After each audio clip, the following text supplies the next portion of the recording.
Hello and welcome to WION World is One. You're watching Gravitas with me, Hemkor Saroya. Let's get started.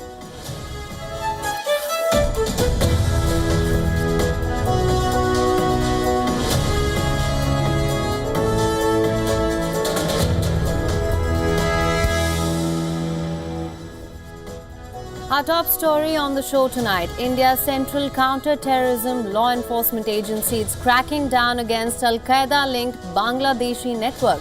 What has triggered this operation? We'll tell you in a few minutes from now. With Trump all set to return to the White House, as expected, new appointments have started to trickle in. On the show tonight, we will tell you how these new Trump appointments may strategically target China in Trump 2.0. Stay tuned for that report.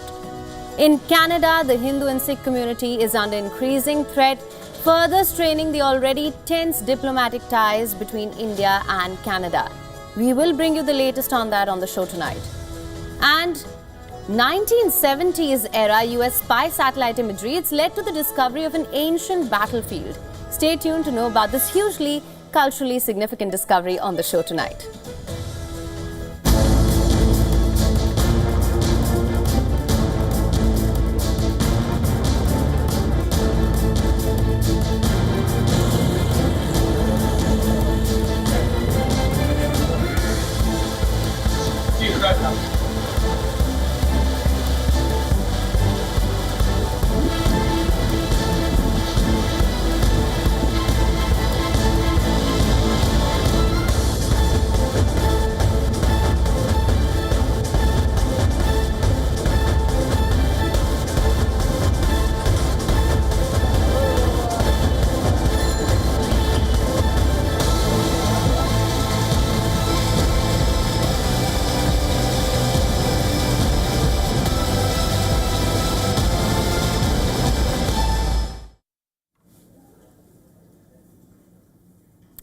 Our top story is from India.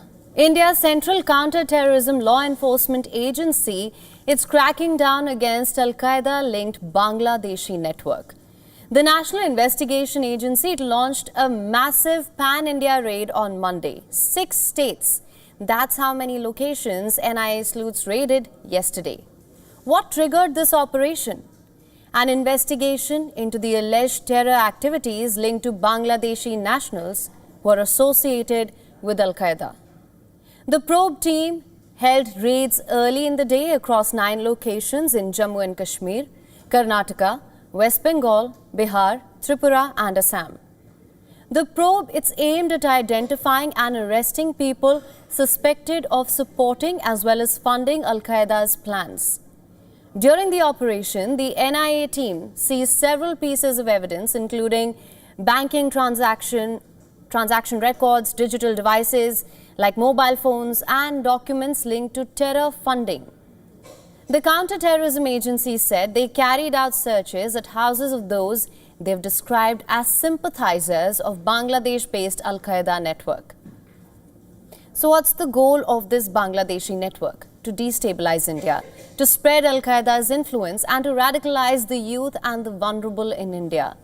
You see, these raids are part of an ongoing investigation into a 2023 case. A case which Bangladesh-based Al-Qaeda operatives allegedly conspired with detained individuals to promote terrorist activities. In November last year, the NIA had filed a charge sheet against 5 suspects. It included 4 Bangladeshi nationals as well as 1 Indian citizen. The suspects were identified as Mohammad Sajib Mia, Munna Khalid Ansari, alias Azrul Islam, is alias Jahangir or Akash Khan, Abdul Latif, alias Mominul Ansari, and Farid, an Indian national. Now, pardon me, it's Azrul Islam, his alias is Jahangir. I believe I got that wrong. The Indian agency's probe revealed that the accused used forged documents to operate covertly in India. They engaged in activities like radicalizing young Indian Muslims, spreading extremist ideologies, and securing funds for the terror organization. The crackdown comes amid reports confirming the presence of splinter groups of the terror organization Jamaat-ul-Mujahideen Bangladesh, JMB. Reports say JMB splinter groups are active in India. This comes after the caretaker government of Bangladesh released top Al-Qaeda leadership. According to reports, the modus operandi of these splinter groups involves living in densely populated areas where Bengalis stay or travel regularly. So according to reports, JMB along with Ansarullah Bangla team, Islamic State and Al-Qaeda Bangladesh all fall under the same umbrella of the terror network. As a result of this information, the Indian security agencies are believed to be on high alert, especially with the JMB entering the picture.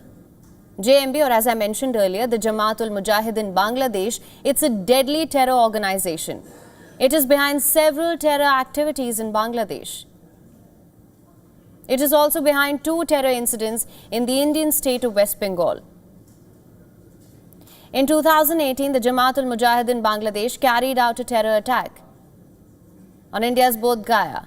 In India, the group is listed as a terror organization. Now, according to reports, after India's crackdown on the JMB, splinter groups were then created. These groups reportedly joined Al-Qaeda, ISIS and Ansarullah Bangla team.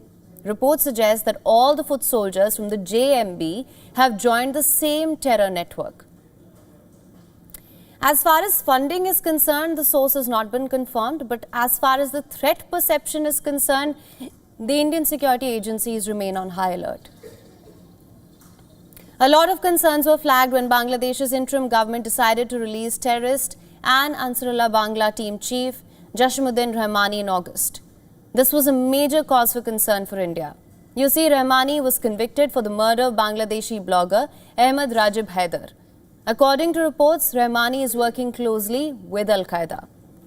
Although the Indian agencies remain vigilant and crack down on any or all sources of terrorism emanating from its neighborhood, big questions emerge. Is Bangladesh going the Pakistan way?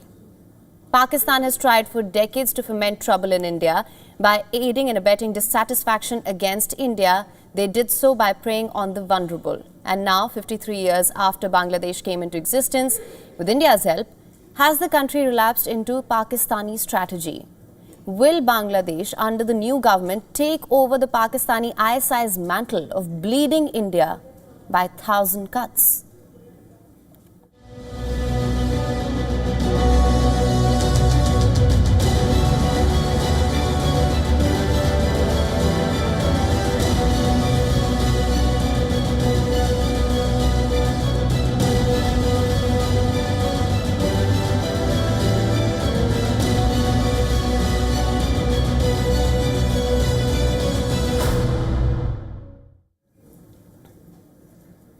All right, on to the United States now. Trump is targeting China by way of his new appointments.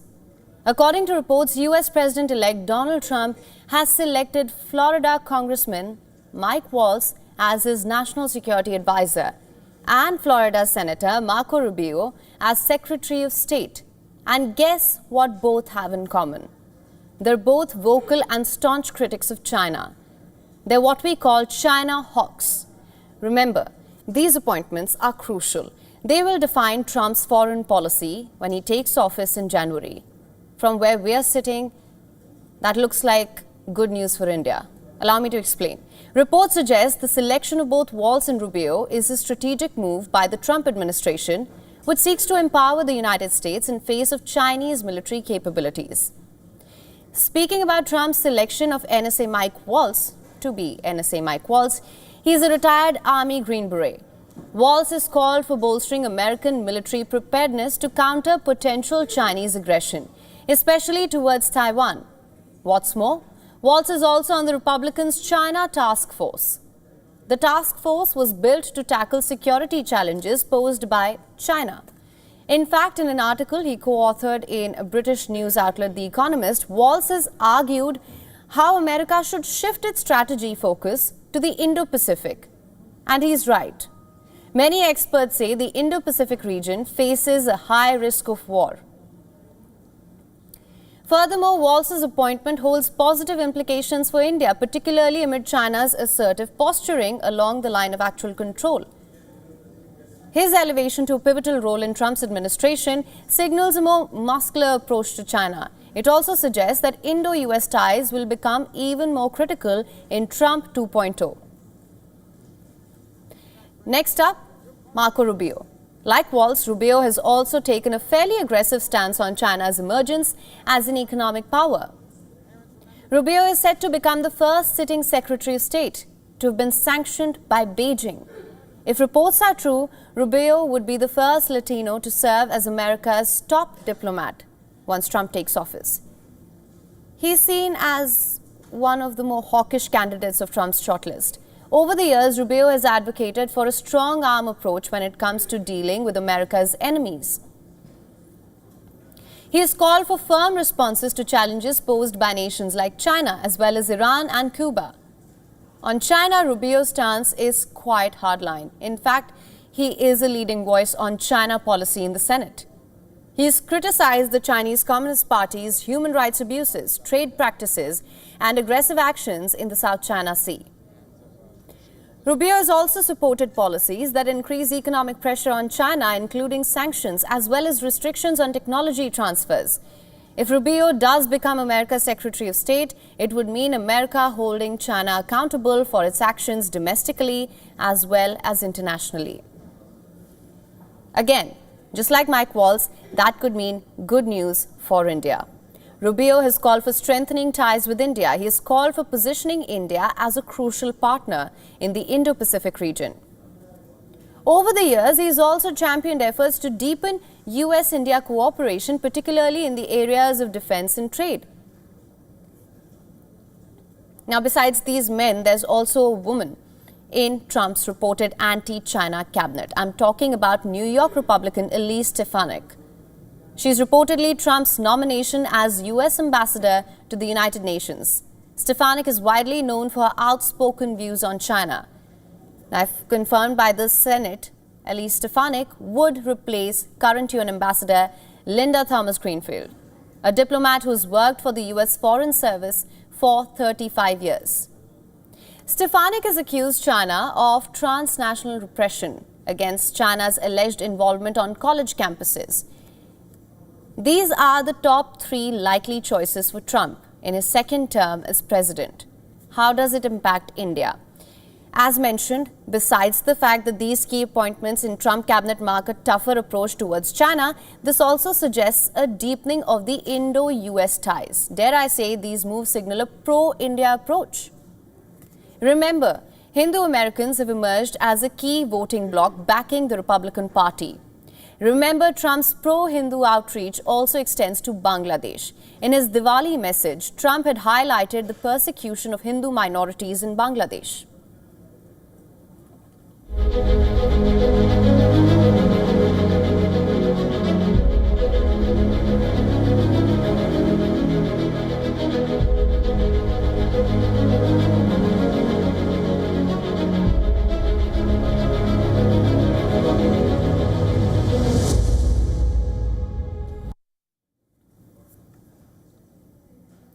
Our next story is about a deadly hit-and-run attack in southern China.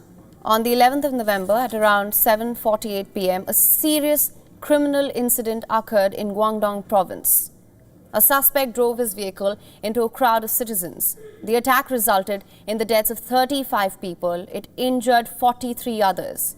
The harrowing incident unfolded outside Zhuhai Sports Center, where citizens were reportedly exercising at the time of the crash. The perpetrator forced his way into the sports center by crashing through a barrier with a small SUV. He intentionally rammed into citizens who were exercising on the roads at the time. As he attempted to flee, police officers on site apprehended him. Harrowing footage on social media showed multiple people injured. As they lay on the ground, shocked onlookers stood at the scene as people checked on the victims. Others appeared to be running and shouting in the background. According to the witness, the vehicle was an SUV. Police reportedly surrounded the vehicle as it attempted to flee the scene. Who's the perpetrator? It's a 62-year-old man, surnamed Fan. He has been taken into custody now. Police say that The initial investigation suggests the ramming attack was triggered by Fan's dissatisfaction with the outcome of a property settlement following his divorce. Fan was found in the car. Police officers immediately intervened and took him to the hospital for treatment. Due to severe self-inflicted injuries to his neck and other areas, Fan fell into a coma and is currently undergoing medical care, making it temporarily impossible for the police to question him. Now, the police have opened a case against Fan for endangering public safety through dangerous means. They've also placed him under criminal detention. Meanwhile, the investigation as well as the rescue and medical care for the victims are ongoing. Chinese President Xi Jinping has expressed deep concern over the incident. He's issued important directives. He emphasized the need for comprehensive efforts to treat the injured, ensure they receive the best medical care, and to punish the perpetrator in accordance with the law. She also called for strengthened preventative measures to mitigate the risk of similar extreme incidents in the future. Now, following the incident, emergency response mechanisms were immediately activated by the Guangdong Provincial and Zhuhai City authorities. They've deployed hundreds of rescue personnel to the scene. Medical teams provided initial care and transported the critically injured to hospitals as quickly as possible. Multiple hospitals within the province mobilized expert teams to support efforts in Zhuhai. China's National Health Commission has given this matter top priority. They've dispatched a medical emergency team with 11 national-level experts to Zhuhai on Tuesday. Zhuhai residents laid down flowers, lit candles outside the sports center to pay tribute to the victims.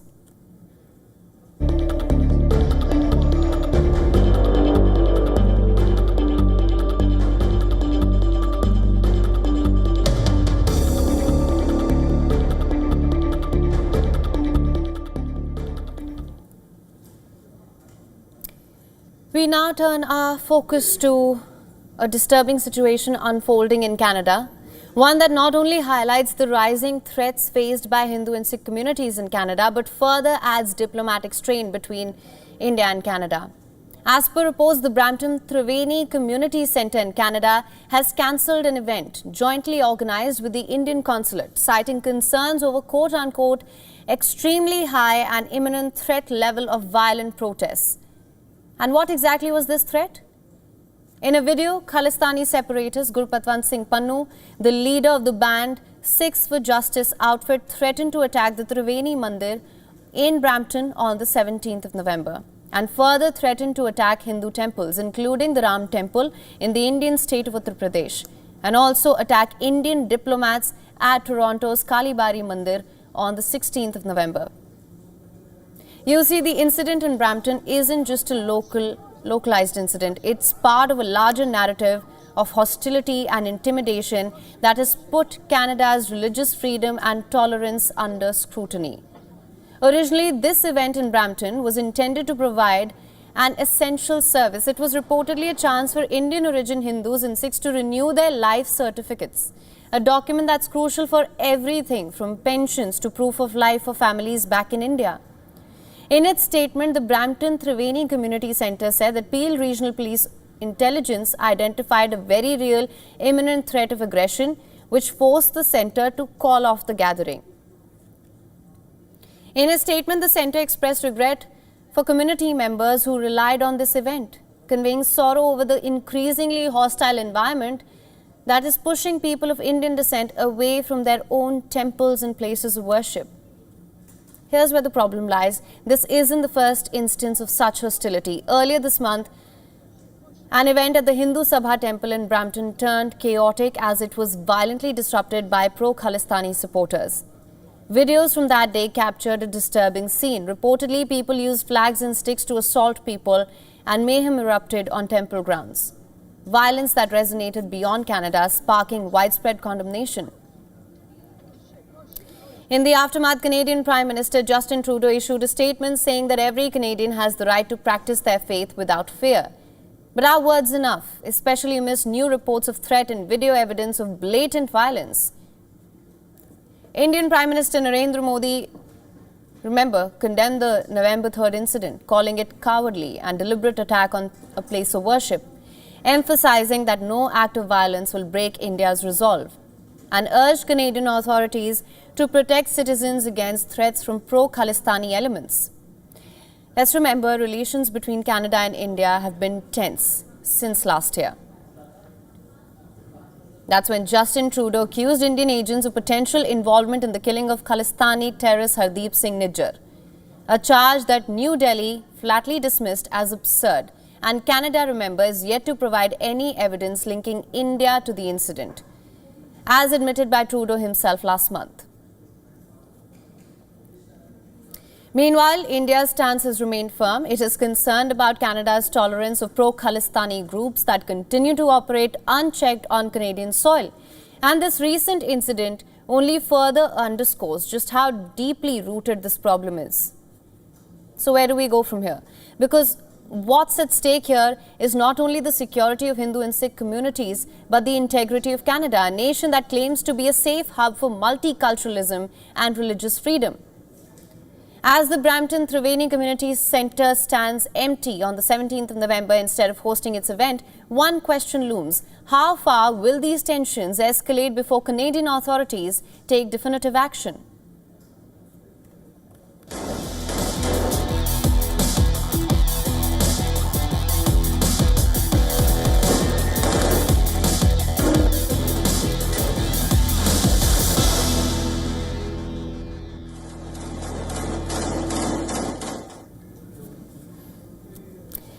And Israel's military is struggling to retain its reserve forces amidst rolling multi-front wars. As per reports, the Israeli Defense Forces now face a troubling decline in reservist commitment. A decline that may just impact its ability to sustain the long, grinding conflicts on multiple fronts. In Gaza and Lebanon, you see, the IDF's initial call-up during the early days of the war saw an overwhelming response. Nearly 300,000 reservists showed up. That's a historical high, with participation rates exceeding 100% in some IDF units, with some reservists reportedly turning up even without formal orders, reaching unprecedented attendance rates of up to 150%.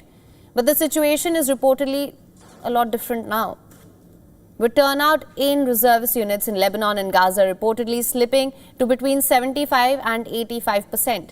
This substantial drop is also raising questions about Israel's military resilience in these prolonged conflicts, even as possibility of ceasefire in either wars continues to be in a limbo.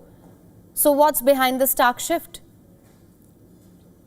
Reportedly, there are several factors, with one of the most pressing being burnout. As per reports, the reservists have been fighting relentlessly, some for over a year, separated from their families, forfeiting job security, and setting aside academic aspirations. And they are reportedly also expected to be called up for over 100 days of duty in the coming years as well. As per reports in Israeli media, a factor exacerbating this fatigue is also frustration over what many view as an unjust exemption policy for the ultra-Orthodox. You see, in Israel, military service has long been a contentious issue, with the ultra-Orthodox, such as the Haredi community, reportedly resisting the enlistment. As per reports, a significant portion of the Haredi community remains exempted, citing religious and cultural beliefs that military service conflicts with their way of life. You see, this exemption has reportedly been a sore spot for many Israelis, especially those who had to serve amid the bloodshed since October 7th last year, when Hamas launched a surprise attack across Israel.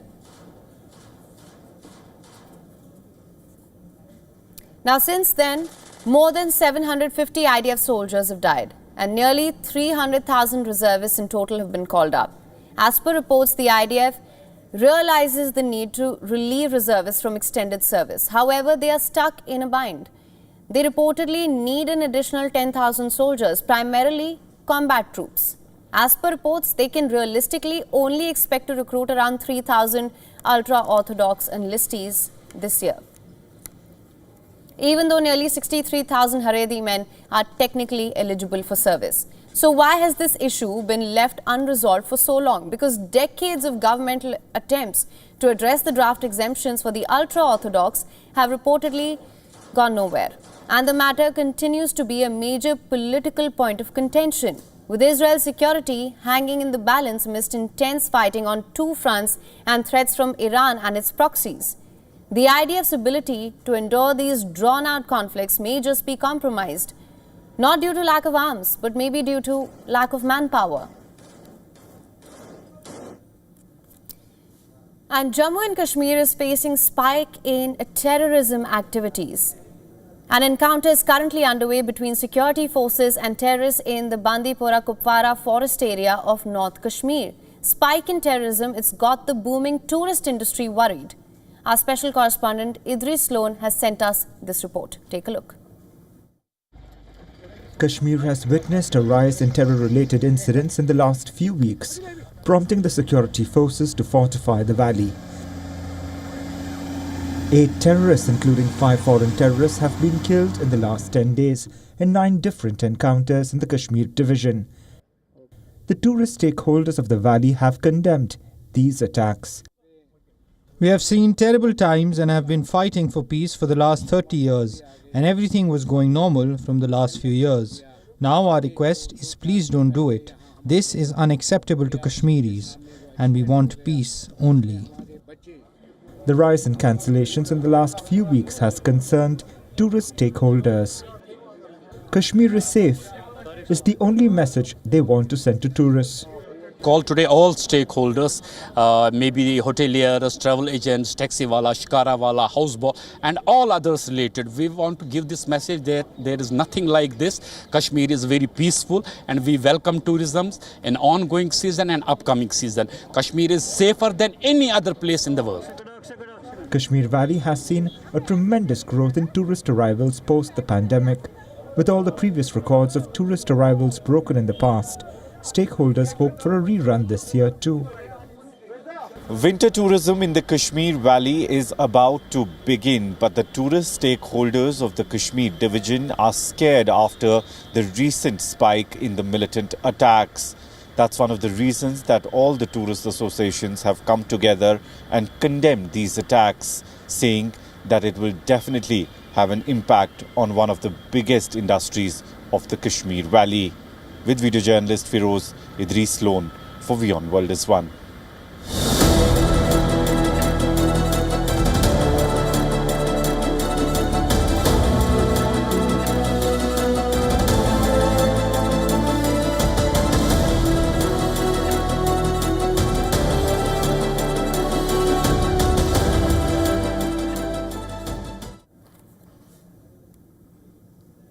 Now, India has started exporting its Akash missile system to Armenia, marking the first time that the Akash weapon system has been exported to a foreign country.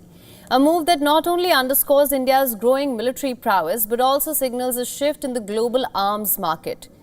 Asserting influence across various regions, you see, the Akash system isn't just any surface-to-air missile. It's a versatile, highly mobile defense weapon capable of taking down fighter jets, missiles, drones, and more within a range of 18 kilometers. Created by India's Defence Research and Development Organisation, DRDO, the system is reportedly not only effective but also incredibly adaptable.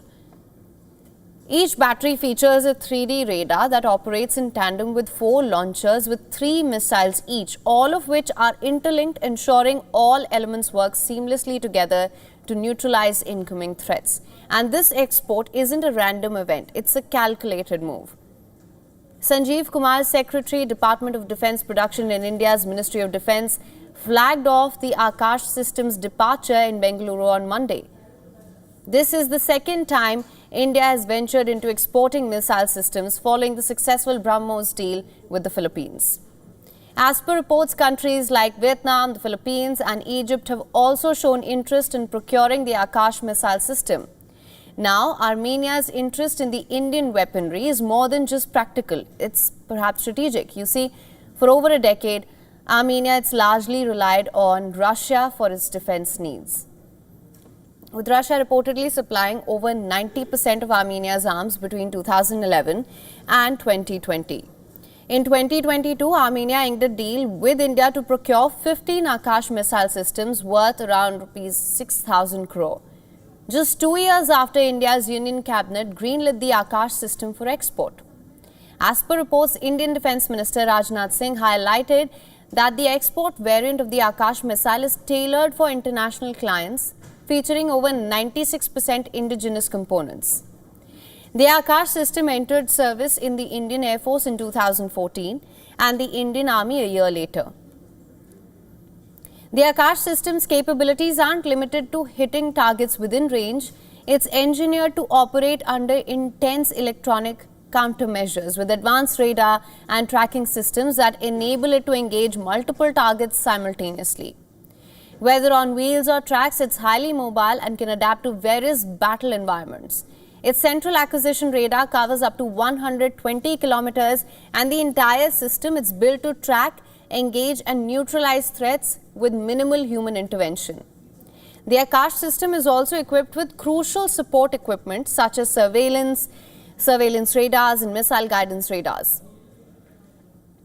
These components provide flexibility, automation, resilience, making the system not just a weapon but a robust defense solution. The export of Akash system isn't just about the weapon or Armenia. It's about India being viewed as a credible, reliable player in global defense markets. Countries like the Philippines and Armenia are now recognizing the value in Indian systems, moving beyond traditional suppliers to invest in India's homegrown technology. India is sending a clear message. It is ready to challenge established players in the arms market. And Russia is on the march. Troops are advancing with relentless force, aiming to push Ukrainian forces out of western Russia's Kursk region before President-elect Donald Trump takes office in January. Here are the latest updates from the battlefield.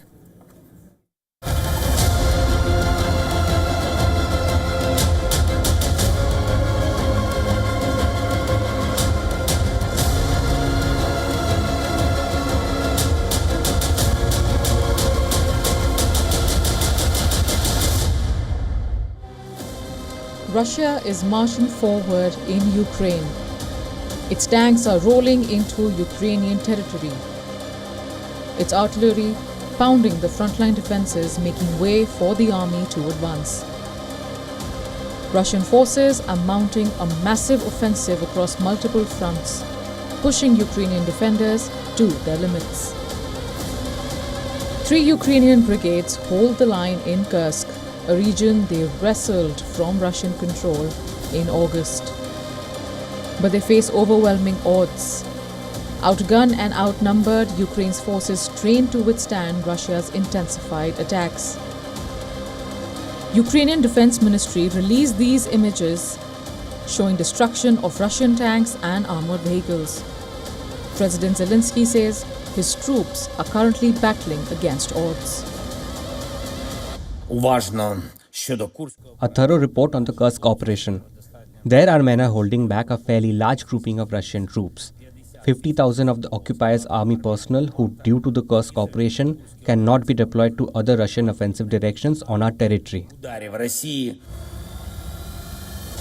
Moscow's offensive stretches beyond Kursk. In Donetsk, Russian forces push forward, threatening the town of Kurakhove. Russian artillery relentlessly pounds President Zelensky's hometown. The strikes have also damaged a critical dam in Donetsk, raising fears of flooding that could devastate nearby villages. Russia continues to deploy advanced weaponry on the battlefield. The Orlan-30 drone, nicknamed Bird of Prey by Moscow, hovers above Ukrainian lines, guiding precision strikes with laser accuracy. Russia is also using its flamethrower system to hammer Ukrainian defenses.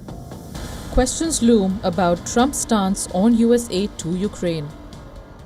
Known for his criticism of Washington's ongoing support, his presidency could reshape the future of this brutal conflict. For now, Ukraine braces for the mounting assault as Russia's forces press forward. Bureau Report, WION World is One.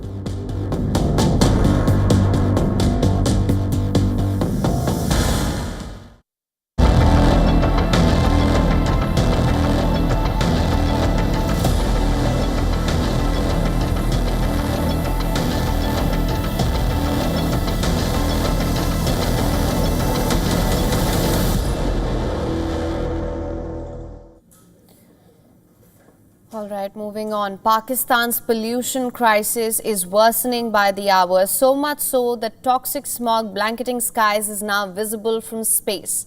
Satellite imagery from NASA's Worldview shows a vast grey smog cloud stretching over Pakistan's Punjab province, which captures the severity of the pollution crisis. In a statement on Monday, UNICEF's representative in Pakistan, Abdullah Fadl, urged the Pakistani government to make urgent and greater efforts to reduce air pollution. He stressed over 11 million children under the age of 5 are in danger as they continue to breathe toxic air. And this is an urgent matter.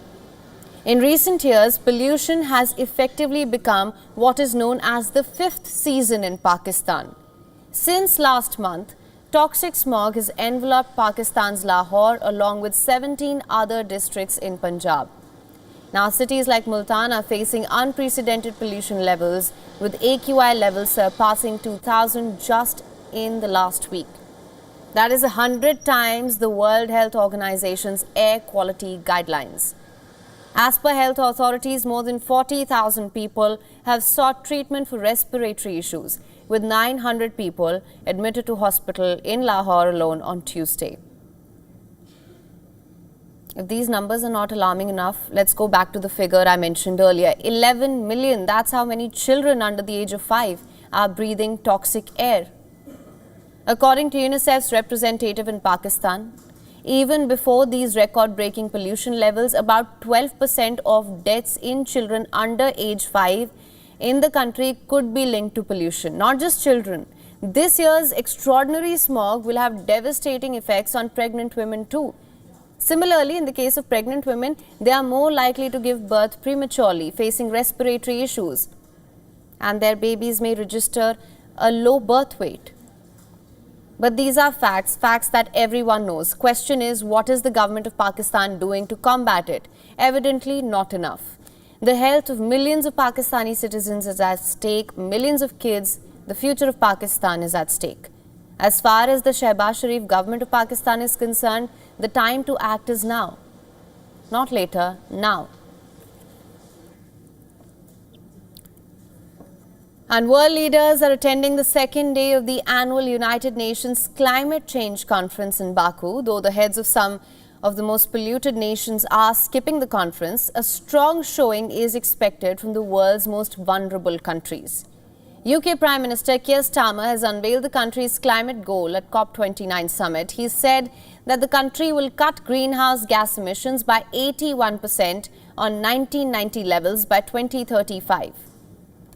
So at this COP, I was pleased to announce that we're building on our reputation as a climate leader, with the UK's 2035 NDC target to reduce all greenhouse gas emissions by at least 81% on 1990 levels.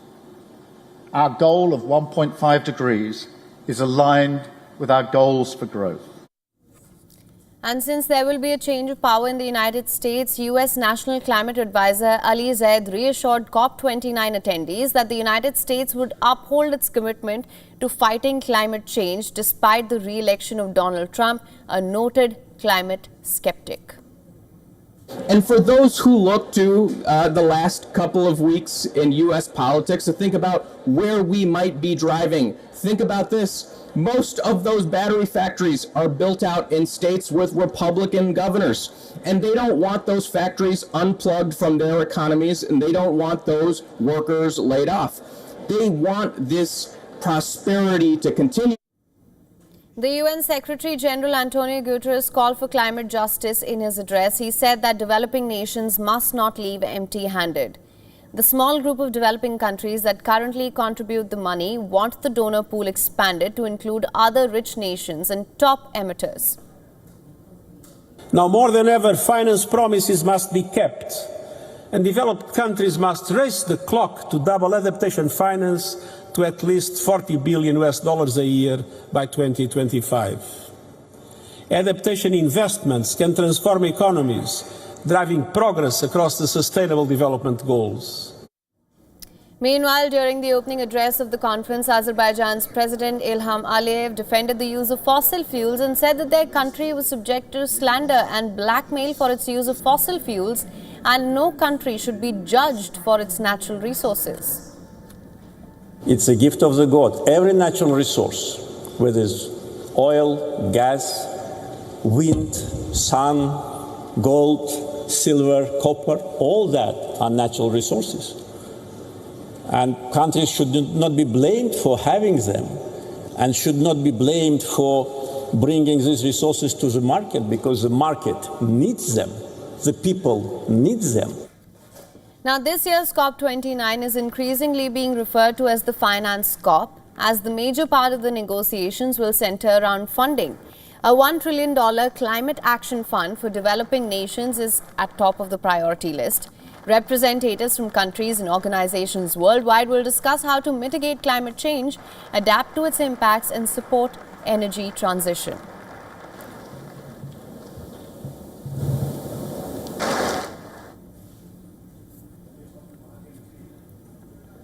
And Haiti has sworn in a new Prime Minister, former Senate candidate Alex Didier Filime. He has been appointed for the post. The Transitional Presidential Council has named Didier to replace interim Prime Minister Gary Conille, who was tapped in for the role in May. As security crisis mounts, the shake-up is the latest blow to political stability in the country, which continues to face worsening violence. Armed gangs have gained control of most of capital Port-au-Prince and expanded to nearby regions, fueling hunger and forcing hundreds of thousands from their homes. The new Prime Minister has vowed to restore security across the country. He said transparency and good governance will be a priority for his government during the swearing-in address. Transparency and good governance in the management of public affairs will be a priority for my government. We will work towards social cohesion, a necessary condition for the restoration of the state and the holding of inclusive, transparent and democratic elections. Only this will grant the state legitimate and constitutional authority. D'autorité constitutionnelle et légitime. Now, this came just hours after a flight from the United States was hit by gunfire as it made its final approach to the capital Port-au-Prince. The Spirit Airlines flight was diverted and landed safely in neighboring Dominican Republic, but the shooting underscores the unrest in the country. Subsequently, the Port-au-Prince airport has been closed for all commercial flights, and this is the second time it has been shuttered this year. After the incident, several US airlines have suspended flights to Haiti.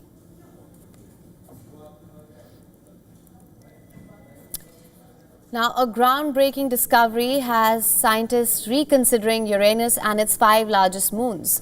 Once dismissed as frozen or sterile worlds, these moons might actually conceal oceans beneath their icy crust, raising interesting questions about the potential for life. Take a look.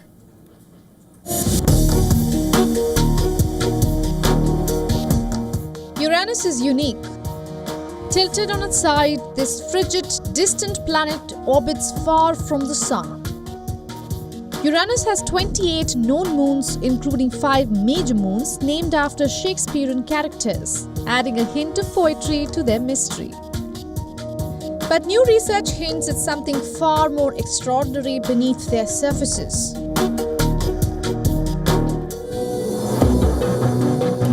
Decades ago, NASA's Voyager 2 was the first and only spacecraft to fly by Uranus, revealing eerie, calm scenes and sending back data that showed that these moons are geologically dead. It seemed unlike the other active moons of the outer solar system. Even Uranus's magnetic field appeared distorted, pushed a bit by solar wind. But now scientists think Voyager caught Uranus on a bad day. They believe a massive solar storm swept through just as Voyager passed, distorting the planet's magnetic field and pushing away any trace gases or materials. Signals that might have suggested the presence of subsurface oceans. Analysis published this week in the journal Nature suggests these moons may not be inactive. Rather, they might hold oceans that could, in theory, support microbial life. NASA's proposed Uranus orbiter and probe mission, set to arrive around 2045, aims to unlock these secrets and solve the mystery of Uranus's hidden depths. The possibility of oceans and life on such a distant world shifts our view of habitability in the solar system, reminding us that life may arise in places we least expect it. NASA's Uranus probe is expected to arrive by 2045, which could prove tantalizing new clues from these far-flung alien worlds. Bureau Report, WION World is One.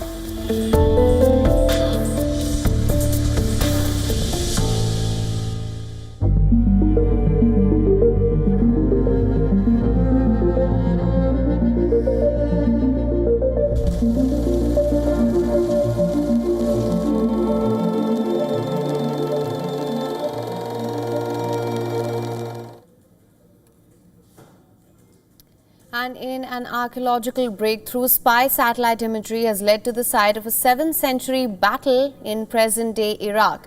Let me tell you more about this. Declassified images of a 1970s-era US spy satellite led a team of archaeologists from UK's Durham University and the University of Alcadia to the site of the Battle of Alcadia. The Battle of Alcadia was fought in Mesopotamia in present-day Iraq. As per records, the battle was fought sometime around 636 or 637 AD, around 19 miles south of Kufa, which is a city in Iraq's Najaf governorate. The archaeologists deemed this discovery to be quote-unquote hugely culturally significant. Let me tell you why it is so. Now, the Battle of Al-Qaeda proved to be decisive in the expansion of Islam across the Middle East and North Africa, as well as parts of Central Asia and Europe in the 7th and the 8th century. And the Battle of Al-Qaeda saw the Arab Muslim forces of Rashidun Caliphate defeat the Sasanian Empire. The Sasanian dynasty was ancient Persian or ancient Iranian dynasty. So the Battle of Al-Qaeda is responsible for the expansion of Islam beyond Arabia, and that led to the conversion of modern-day Iraq, Iran, and then the rest into Middle East, Africa, and Asia. Though historical texts did provide detailed descriptions and a general location of the site of the battle, with the satellite imagery from 1970s now in the public domain, the location was tracked down to within 1 kilometer. And here's what they were able to find there. With the help of these high-resolution images, they were able to track down a 6-mile-long double-wall feature linking a military complex on the desert fringe and a large settlement on the edge of southern Mesopotamia, the floodplains there, as well as identify the locations of 2 stopping points. Ground surveys also carried out by Iraqi researchers have corroborated these findings. Researchers hope that a full field survey may be carried going forward. Now, a chaotic mess by Mattel has surged traffic pictures of animated characters in X-rated websites. The company accidentally printed the URL for an erotic website on packaging for dolls, which were based on the Wicked movie. According to Google Trends Analytics, in the last couple of days, searches for wicked.com, the URL misprinted by Mattel on the toy packages, have surged to their highest level since mid-2012. It has been driven by media coverage of Mattel's mistake in listing that URL on the packaging for the special edition Wicked dolls, which are being sold at retailers. The official website for the Universal Pictures film is actually wickedmovie.com. The movie stars Cynthia Erivo and Ariana Grande in the adaptation of the Tony-winning musical. Meanwhile, the website Wicked Pictures produces quality parody erotic videos for 18 and above. In a statement released by Mattel, the company apologized. It said, and I'm quoting here, Mattel was made aware of a misprint on the packaging of the Mattel Wicked collection dolls, primarily sold in the United States, which intend to direct consumers to the official wickedmovie.com landing page. We deeply regret this unfortunate error and are taking immediate action to remedy this. Parents are advised that the misprinted, incorrect website is not appropriate for children. Now, social media influencers are everywhere nowadays. They are changing the game when it comes to marketing and sales. But here's something we've genuinely never seen before. A top-flight football team in Argentina fielded an influencer in a competitive league match on Monday. This move has drawn fierce backlash from the Argentine football community. Ivan Buajuruk, better known as Spreen, played less than a minute before he was substituted in Deportivo Riestra's 1-1 draw with league leader Vélez Sarsfield. He didn't even touch the ball, but that's not the point. It was done purely as a marketing strategy to improve the club's visibility on social media. This wasn't a friendly or exhibition match. It was a proper top division match in Argentina, who are the reigning world champions. The land of Lionel Messi, Diego Maradona. Spreen has 8 million subscribers on YouTube, more than 5 million followers on Instagram. He was signed by the Argentine club 2 months ago and started training with the team last Tuesday. The club's executives have defended the stunt as a push for their main sponsor, that's an energy drink company. The Deportivo coach had already informed his counterpart in Vélez of the club's decision and that he meant no disrespect. However, many players believe it was exactly that. Former Argentina and Manchester United footballer Juan Sebastian Veron said the move showed a total lack of respect for football and footballers. While Brian Romero, who scored for Vélez in the match, said, and I'm quoting here, "What happened today is a wrong message to society, to kids who try hard. Football is not that. It is trying and failing and trying again."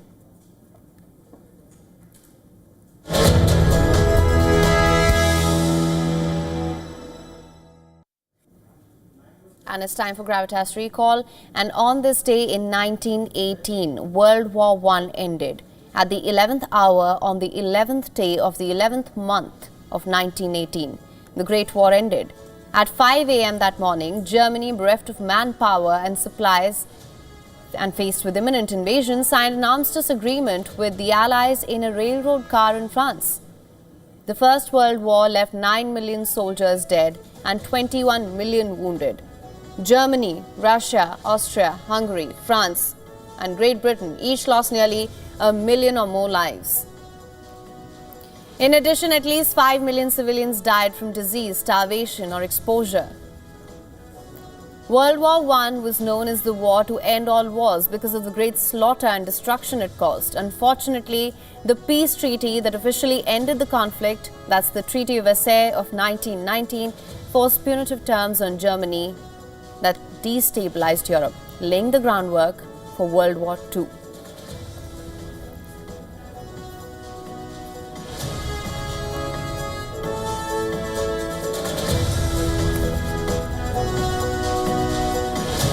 And with that, we call it a wrap on this edition of Gravitas. Thank you so much for tuning in.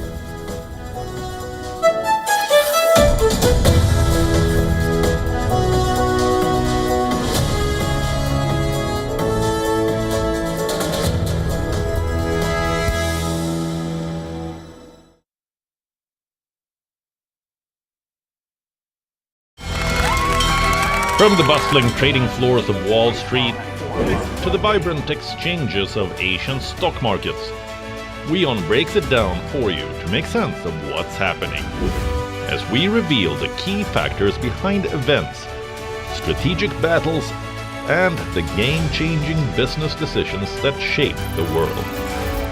We bring you all of this and more on World Business Watch.